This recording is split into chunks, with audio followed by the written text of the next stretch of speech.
It is February 7th, 2024. We are in Abilene, Kansas, and we are with William Robinson. Do you go by William or Bill? Bill. Okay, Bill Robinson. All right, Bill, we're going to start way back in the beginning. What's your birthday? July 13, 1927. Okay, and where were you born? Right here. in Abilene? In fact, for my permanent residences, I've only had 3 of them in Abilene. So That's pretty good. So what did your parents do? my father was a meat cutter from the Broadway Benignus Meat Market in Abilene. And my mother was a housekeeper and mother. Yes. Do you have brothers and sisters? I have one sister, Ann Robinson, and she married Bob Robson, so that makes it a little confusing. She was Ann Robson. She died a few years ago. Yeah, sorry about that. You go to school in Abilene I did, and graduated high school? yes, Abilene High School, Okay. 1945. 1945. Do you remember where you were when you heard about Pearl Harbor, the attack on Pearl Harbor? I do. It was a Sunday, as I recall, and I had been to Sunday school and was getting ready to, had my Sunday dinner at lunch and was getting ready to go to a movie. And then they started announcing it on the radio. We didn't have television then. And we heard it on the radio that we'd been attacked. Can't imagine. Yes, it was pretty scary, really. So you were in high school at that point? Or maybe not? I think I was in about 8th or 9th grade. I'm not sure. I'm really not sure which. Yeah. So you got out of high school, did you go to college or did you enlist or how did you get in the service? Well, I tried to get into the Navy about 4 times and I couldn't pass the physical because my blood pressure would shoot up when I'd get excited and it'd go too high and they wouldn't take me. They rejected me. And so I had waited and I got drafted. And I was sent to Leavenworth, Kansas to join the Army, except the day that they were going to put a group of us, sign us in to the Army in Leavenworth. They said, this was unusual, they usually didn't do this, but they says, oh, we have a quota for a number of Navy people here. He says, would any of you guys like to be in the Navy? And I held up my hand because I wanted to be in the Navy and said, okay, we'll send you to Kansas City. And they did, took me to Kansas City. And when I got there with the Navy department, they said, I think we had 12 of us there that went. And they said, we need 8 Marines out of you guys. Any of you guys want to sign up in the Marines? And 4 guys volunteered too. And they needed 4 more. And 4 more, the rest of us wouldn't sign up, wouldn't volunteer because we weren't in the Navy. And so they said, well, we'll do this diplomatically way. We'll take 4 of your papers out of the list here, and you guys will get to go to the Marines. And I happened to be one of them. So they said, that's how I ended up in the Marines. And I thought, well, no sense in sending me even because my blood pressure will go up high again and they won't accept me. But they never tested it again. Oh, And so I was sent to the Navy, or to the Marines in San Diego. And that's where I went to boot camp. And then so what was a normal day or a typical day in boot camp? Completely, well, all kinds of discipline we had to learn to follow, and then we had to march in formation everywhere we went with our platoon. I don't know, we had about 25, I think, in our platoon, and we had a formation. They gave us a formation mainly by our height. The shortest started and the tallest guys ended up in the back, and we had to march into everywhere we went, to lunch, or went to or wash our clothes, and everywhere we went, and we got used to that, and then everything we did was mostly physical. They had lots and lots of physical testing with us, working with our exercises, all kinds of hand-to-hand combat and stuff like that. And then we had to learn how to handle our rifles, and they spent 1 week of us with other weapons. We were each issued a rifle, and you had to have that thing with you all the time. And otherwise, they sent us for a week in they call it the rifle range, but we learned to shoot Brownian automatics and different kinds of weapons. And that lasted 9 weeks. And then we were supposedly Marines by then. Did you have a ceremony, or just you were given like Pretty much they just... And then you got your orders to go somewhere. Yes, and I was fortunate, I think, because I was slated to be sent to another base in California, Pendleton. It's another Marine base, and I was sent to be a tank operator of some sort. I would be in a tank anyway, and I don't know if I'd be a gunner in a tank or driving one or what, because I never got that far.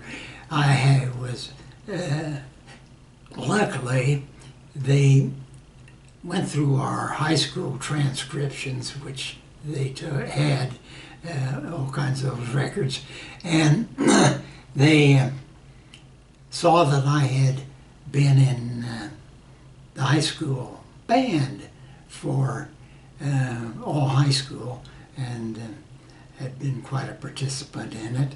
And so they said, "Why don't you audition for the bass band?" they said. And I thought, "Oh, that's great."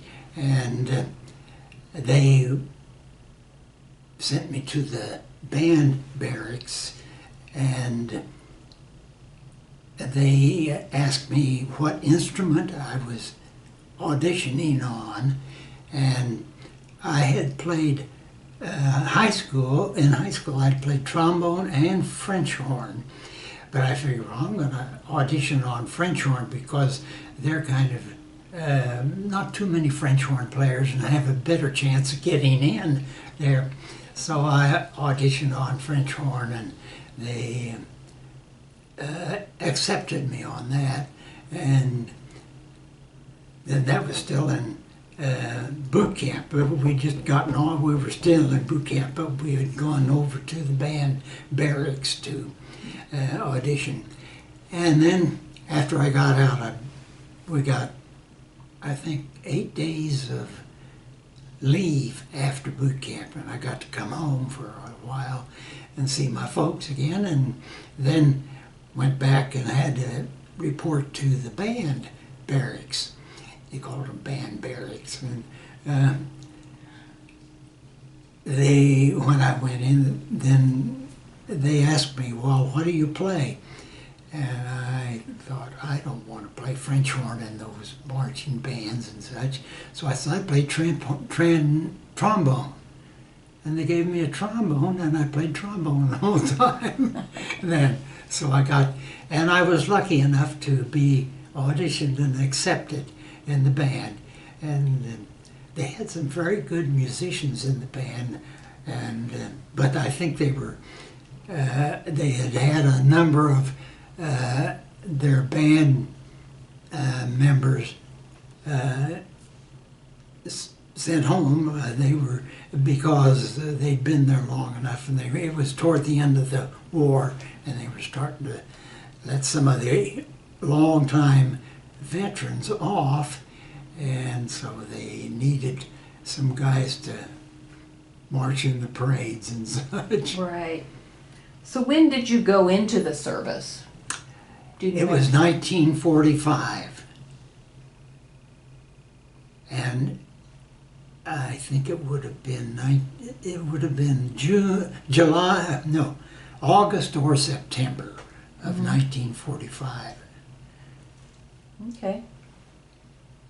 So you're in the band, and then did you stay stateside, or did you go? No, then I played in the band, and it was a good place to be. The same band in San Diego. We got to play for lots of parades and concerts, and we did. It was nice, and the barracks were really nice, and food was great. Our food, we sat at a table in the mess hall, and they brought the food to us, to our plates, and it was great. And I thought, boy, this is fine. And then all of a sudden I got a call, and they said, "You've been picked to replace musicians in the 2nd Air Force Band in China." So myself and I don't know, there must have been about 5 of us were sent. And they sent us, I think, because we were the worst musicians in the band. They wanted to get rid of us. And the 2nd Air Force Band had pretty good over in China, too. They were at an Air Force base. And almost all the bases had bands at that time. And we played concerts and such. We had to get up every morning and salute the flag while they sent the cat flag up every day. And he'd play the Star Spangled Banner for that. And then sometimes we had concerts or parades to make, and sometimes we didn't do anything. And then they told me that I would be transferred to the 1st Marine Band because they needed replacements. And so that's where I went, and that was in Tientsin, China. And I was there, well, I don't know, quite a while. I can't remember for sure how many months. It wasn't years, it was months, but they had a good band, the 1st Marine, and we played concerts. Tientsin was a city about the size of Topeka, as far as I could tell. I never could figure out just how big the population was, but we had our barracks in had been a Japanese school and dorm, and in fact it was a girls' dorm, they said, but Japanese had been sent out by then, and we had pretty nice barracks there, and we were in Tientsin then for quite a number of years, months, and that was quite an experience living in China there for. So Tenzing is in China or Japan? It's in China. It's in China. Mhm. Was the war over at that point, or was it still going on? No, the war was over. But as far as the Fighting. and I don't know for sure if they signed the peace Treaty. or not. I don't know about that, when that happened. But before, I forgot to tell you.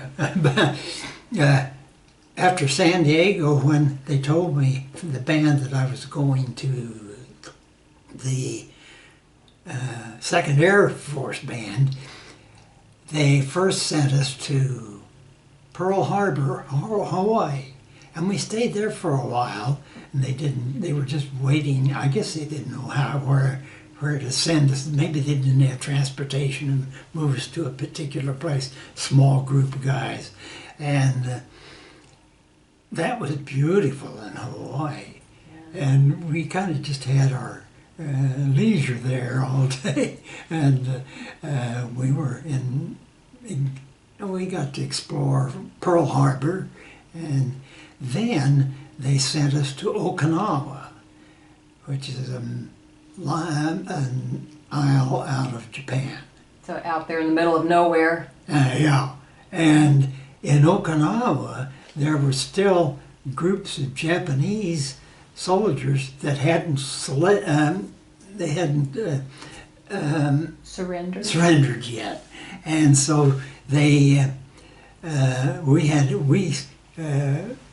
were based in tents there. The weather was fine; it wasn't bad, but living in tents wasn't too much. And we were there for about several months, and we had to have guards around in case these Japanese decided to attack us.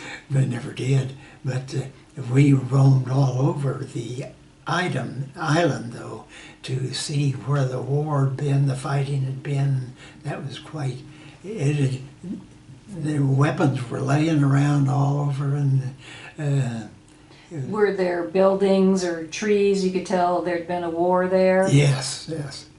And what was the name of I can't name of the main capital of Okinawa now, but we were quite a ways away from there. But there was a Red Cross building close to where our tents were. So, and the people in the Red Cross, they had some band instruments. We didn't have our instruments. They didn't take them with us. And so they had us form a band for us musicians and play little concerts in their Red Cross area. And they had a room there for recreation room, I guess you would call it. And we would play concerts in there and dances. Wasn't not many to dance with, but we were playing dances, and that was kind of. Then all of a sudden we heard we were going to Tientsin, to the 1st Marine Division band, so we did, and that's where I ended up until they sent me out home. Okay, so when did you get discharged?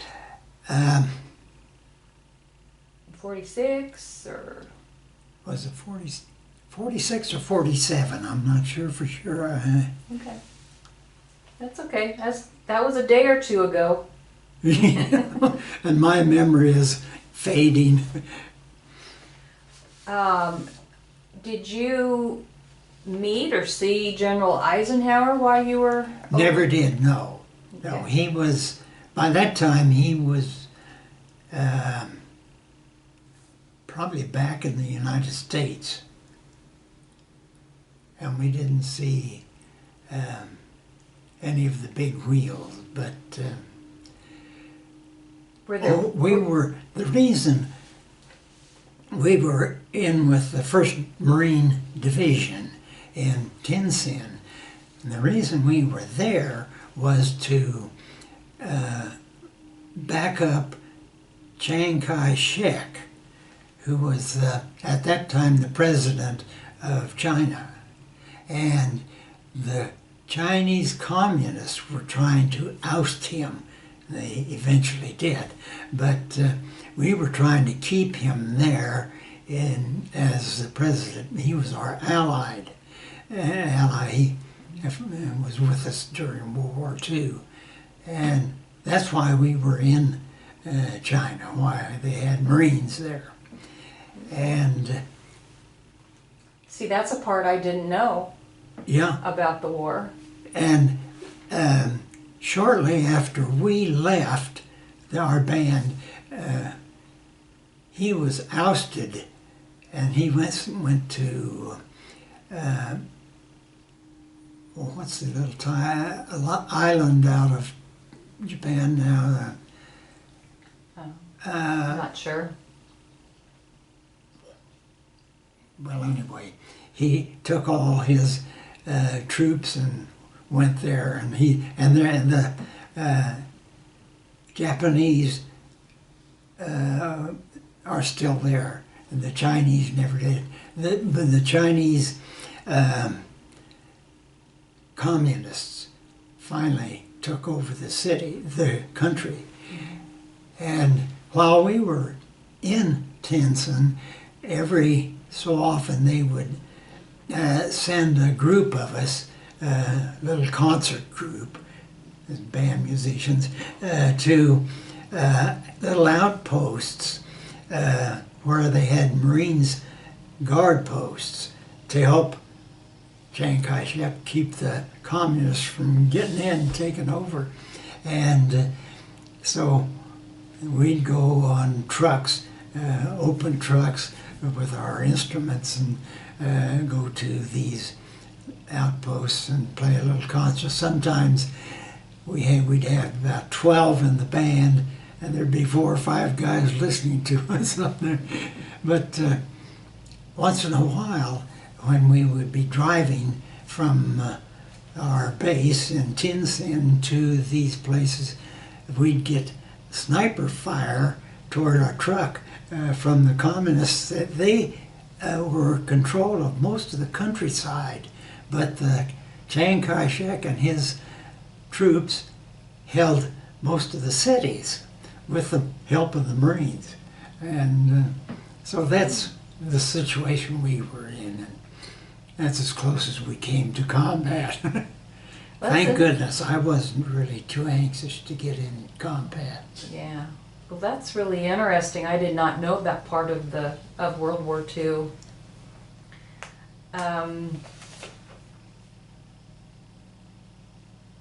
Was I mistaken? Did you do some parades as well in the band, or you just mostly concerts? Oh, lots of parades. Yes. That was parades more than concerts, but in Tin Sin, we'd have a parade probably 4 or 5 a week anyway, parades, but that was easy for us. We could just get in formation. We'd set up our music stands and so forth and play a concert, and the Japanese or Chinese people would just form from nowhere. They would listen to us, and they were very nice to clap for us and everything. And They appreciated your music. they did. And actually, the Chinese civilians that we met, and a lot of them helped in our barracks. They cleaned up our barracks for us. And, they were very nice people to work with. I enjoyed them. That's good. Do you feel like the military changed your life? in any way? Yes, I think I kind of grew up in being a Marine. And then after that, I got back to Abilene and went to college. And Did you use the GI Bill? yes, I got my first degree completely paid by the GI Bill. And What was that in? business administration. Okay. And I worked as an accountant then for KP&L for a couple of years, and that was the most boring job I could ever. I says, I don't want to spend my life doing this. So I decided I wanted to try teaching, and I found that I could. It was pretty late. It was August when I started looking for a teaching job, and the only teaching job in Dickinson County was in a little one-room school, grade school. And they said, yeah, if you'll come and teach us, you've got a degree. If you had a college degree, you could get a provisional teaching certificate. And so I got then and taught in this one-room school, and it was quite an experience too. I had 8 students, and I had never been in a run-room school before, and they were all boys. But different ages. From first grade on up to 8th, and mixed in between there, and nice bunch of kids, and the parents were very nice and helped me be a teacher, and I enjoyed that year. It was quite an experience. And toward the end of the year, a poor old stray dog crawled under our little school building. It was just a little school building, very small, and had 8 puppies. And so we said, well, each one kid will have to take a puppy. And when the dog got old enough for that, each kid took a pup, and I took the old mother dog, and worked out perfect. Yeah, worked out good. They wrote an article about that in the Farm Bureau magazine. And That's awesome. then I got a job as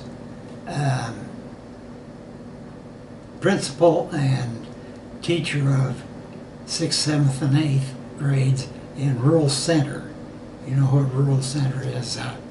And I stayed there for 2 or 3 years and had a chance to move into Abilene as a math teacher. And I wouldn't have to be driving every day, and also I switched to Abilene and stayed there the rest of my teaching career. That's great. How many years did you teach? 37. Wow, that's great. It's a lot of kids. Got out of it alive. Do you have any thoughts about General Eisenhower, President Eisenhower? Well, after I got into Abilene, I still liked to play my trombone. And so I played with city band, Abilene City Band. And then I started playing a lot of dances with dance bands and on my trombone. And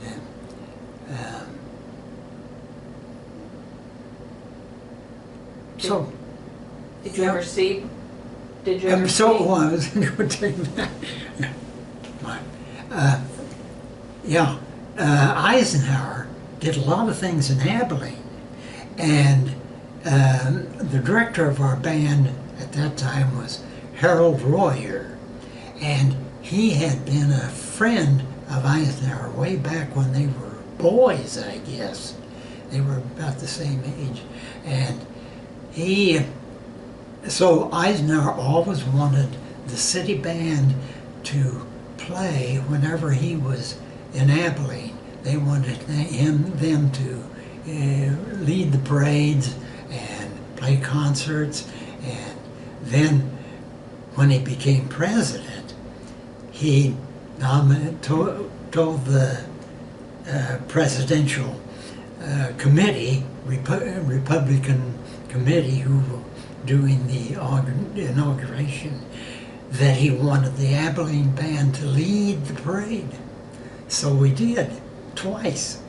And that was quite an experience too. You went to Washington, D.C. and... Twice, yes. Yeah, those were big parades. We led the parade both times.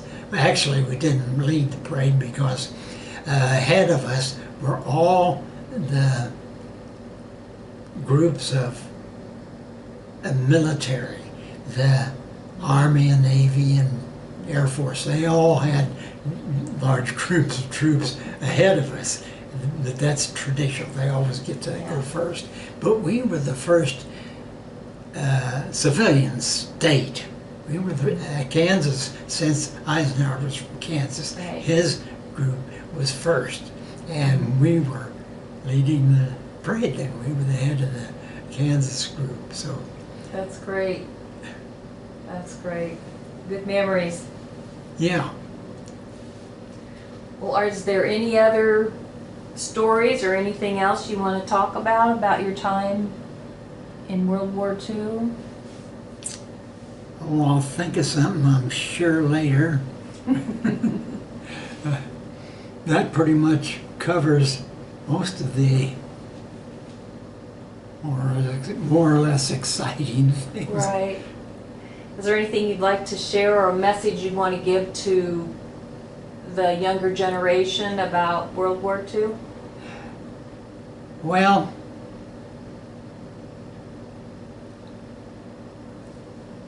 I would think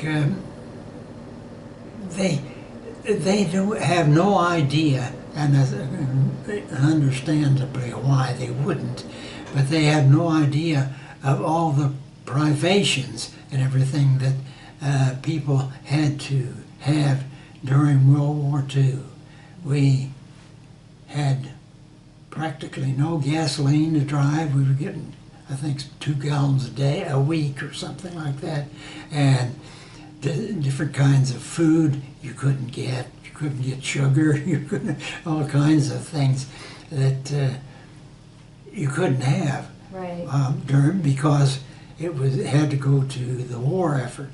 And it's too bad they can't really appreciate how much, especially the military that had to do the fighting and how they sacrificed. And Yes. but I can understand why they wouldn't. I'm sure if I was a kid now, I wouldn't be paying any attention to that either. Well, Bill, thank you for the interview, and thank you for your service.